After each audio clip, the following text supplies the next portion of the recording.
Cooking ആദ്യമായി പരീക്ഷിക്കുന്ന കുട്ടികൾക്കും ബാച്ചിലേഴ്സിനും ഒരുപോലെ എളുപ്പത്തിൽ ഉണ്ടാക്കാവുന്ന അടപ്രഥമൻ. മിനിറ്റുകൾക്കുള്ളിൽ വളരെ എളുപ്പത്തിൽ നാടൻ രുചിയിൽ ഒരു സൂപ്പർ അടപ്രഥമൻ എങ്ങനെ ഉണ്ടാക്കാം എന്നാണ് ഇന്നത്തെ നമ്മുടെ വീഡിയോ. 250 ഗ്രാം അട വെച്ചാണ് നമ്മൾ ഇന്ന് അടപ്രഥമൻ തയ്യാറാക്കുന്നത്. ആദ്യം ഈ അട വേവിക്കാനായി വലിയൊരു പാത്രത്തിൽ വെള്ളം തിളപ്പിക്കാനായി വെക്കുക. വെള്ളം തിളച്ച് വരുമ്പോൾ അട ഇതിലേക്ക് ചേർത്ത് കൊടുക്കുക. അട അധികം ഓവർ കുക്കായി പോകരുത്, എന്നാൽ നന്നായി വെന്തിട്ടുണ്ടായിരിക്കണം. പാകത്തിന് വെന്ത് കഴിഞ്ഞാൽ ഉടൻ തന്നെ അടുപ്പിൽ നിന്ന് വാങ്ങി പച്ചവെള്ളം ഒഴിച്ച് കൈകൊണ്ട് തിരുമ്മി 2-3 പ്രാവശ്യം കഴുകി ഇതിലെ പശ പൂർണ്ണമായും കളഞ്ഞെടുക്കണം. ഓണക്കാലം അടുക്കാറാവുമ്പോൾ നമ്മളുടെ മനസ്സിൽ ആദ്യം വരുന്നത് ആവി ഉയരുന്ന സദ്യയും അതിലെ പ്രധാനിയായ അടപ്രഥമനുമാണ്. ഓണനാളുകളിൽ അടുക്കളയിൽ നിന്ന് ഉയരുന്ന ശർക്കരയുടെയും ഏലക്കയുടെയും മണം തന്നെ ഒരു പ്രത്യേക ഉന്മേഷമാണ്. അടുത്തതായി ശർക്കരയൊന്ന് ഉരുക്കിയെടുക്കണം. 250 ഗ്രാം അടയ്ക്ക് 500 ഗ്രാം ശർക്കരയാണ് എടുക്കേണ്ടത്.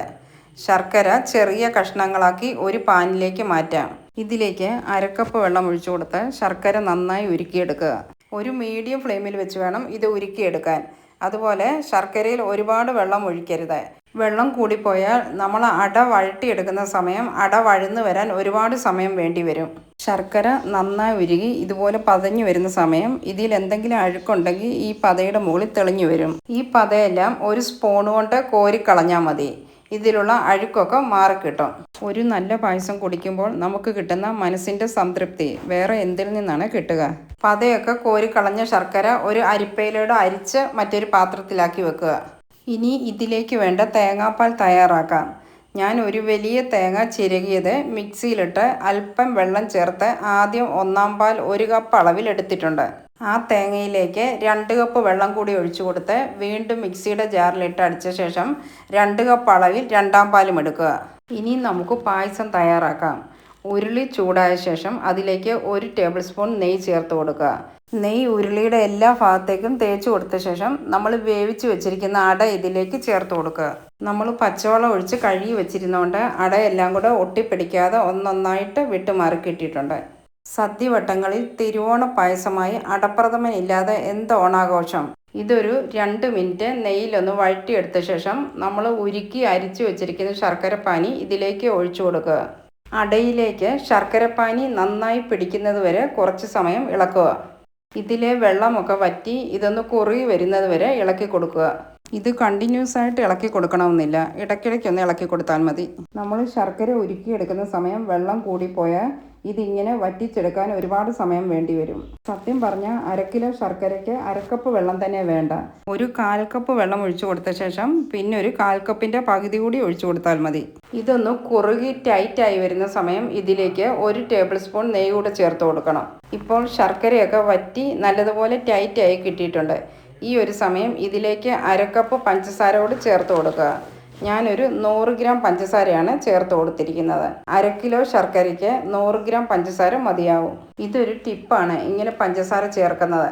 ശർക്കരയുടെ ആ കുത്തലൊന്ന് മാറുന്നതിന് വേണ്ടിയും പായസത്തിന് നല്ല കളർ കിട്ടാനും വേണ്ടിയാണ് ഇങ്ങനെ പഞ്ചസാര ചേർക്കുന്നത്. പഞ്ചസാര പൊടിച്ച് ചേർക്കുക. ഈ മധുരം ഒന്ന് ബാലൻസ് ചെയ്യുന്നതിന് വേണ്ടി ഇതിലേക്ക് ഒരു പിഞ്ച് ഉപ്പ് കൂടി ചേർത്ത് കൊടുക്കുക. ഇനി നിങ്ങൾക്ക് പഞ്ചസാരയ്ക്ക് പകരം കൽക്കണ്ടം വേണമെങ്കിലും ചേർത്ത് കൊടുക്കാം. ഈ സമയം ഇതിലേക്ക് തേങ്ങാപ്പാൽ ഒഴിച്ചു കൊടുക്കുക. ആദ്യം നമുക്ക് 2/2 പാലാണ് ഒഴിച്ചു കൊടുക്കേണ്ടത്. നമ്മൾ ആദ്യം അട വേവിച്ചെടുക്കുന്ന സമയം ഓവർ കുക്കായി പോകാതെ പ്രത്യേകം ശ്രദ്ധിക്കണം. പാകത്തിന് വെന്ത ഉടനെ പച്ചവെള്ളം ഒഴിച്ച് നല്ലതുപോലെ കഴുകി ആ പശയെല്ലാം കളഞ്ഞെടുക്കണം. എങ്കിലേ പായസം നല്ല പെർഫെക്റ്റായി തന്നെ കിട്ടുകയുള്ളൂ.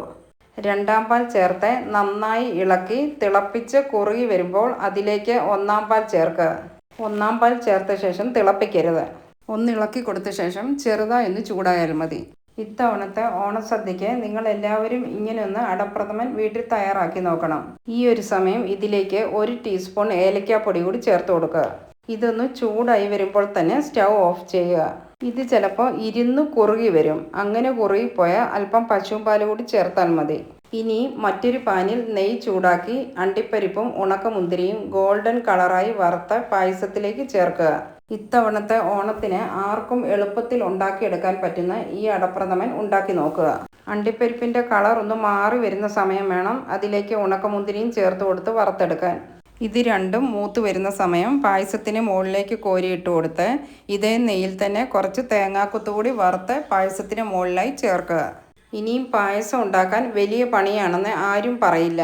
അങ്ങനെ നമ്മുടെ സ്പെഷ്യൽ ഓണപ്പായസം, രുചികരമായ അടപ്രഥമൻ ഇവിടെ റെഡി ആയിട്ടുണ്ട്.